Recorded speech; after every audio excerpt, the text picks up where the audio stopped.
Hello po sa inyo. I hope you are doing well po. And this is your angel message for today. So that's what's meant to reach you right now po. So this is a timeless reading.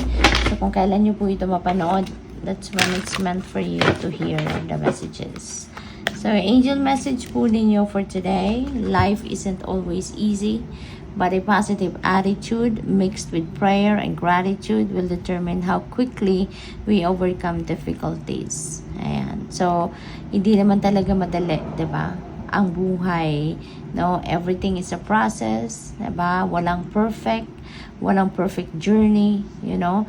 But, 'di ba? Kahit may mga problema tayong pinagdadaanan, kahit may mga challenging situation tayo na pinagdadaanan, baliwala lang yon kung tayo ay magpapakatatag, lalakasan lang natin ang loob natin.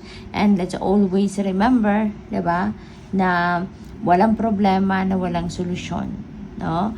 Lahat ng problema may solusyon, lahat ng challenging situation, there is a way out, no, to it. Kaya ang importante dito, maging matatag, no, maging malakas ang ating loob, gisingin natin, no. Innate 'yan sa ating lahat, no. Yung inner strength and courage natin, we all have that.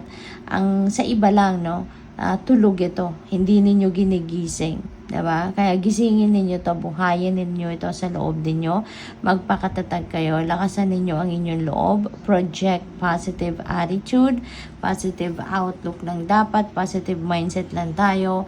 At kapag nagpo-project tayo ng positivity, you know, we are going to attract positive things, positive situations, positive experiences into our lives, you know, at mahahanap natin yung solusyon sa ating mga problema. Okay?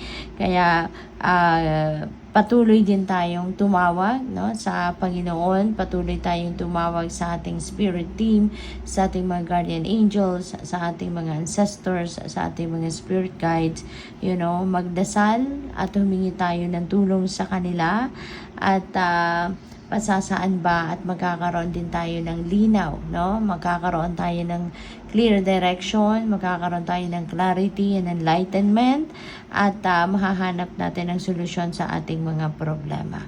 Okay? And of course, huwag tayo makakalimot magpasalamat, no? Huwag tayo makakalimot magpasalamat sa suporta nila sa atin, sa gabay nila sa atin, sa pagprotekta nila sa atin. Always pray in gratitude. Hindi lang dapat tayo na nagdadasal para humingi, hindi lang tayo dapat nagdadasal para magpatulong, no, na masolusyonan natin ang mga problema natin, but also we should always pray in gratitude, no? Kasi yung gratitude na yan din yung nagiging susi natin para sa mas marami pang biyaya, para sa mas marami pang blessing, no, na dadating sa atin. Kaya, ayun, mabigat man ang pinagdadaanan ng iba sa inyo sa buhay, rest assured that one day, you know, with all the positivity na ipoproject ninyo, one day you will attract solutions.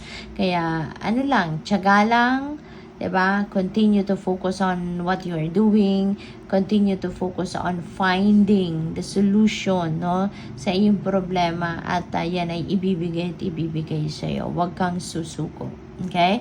Always remember, no, that God never sleeps. God knows kung kailan mo kailangan ang isang bagay at God knows kung ano ang kailangan mo. Kaya magpakita ka lang ng tatag ng loob, no?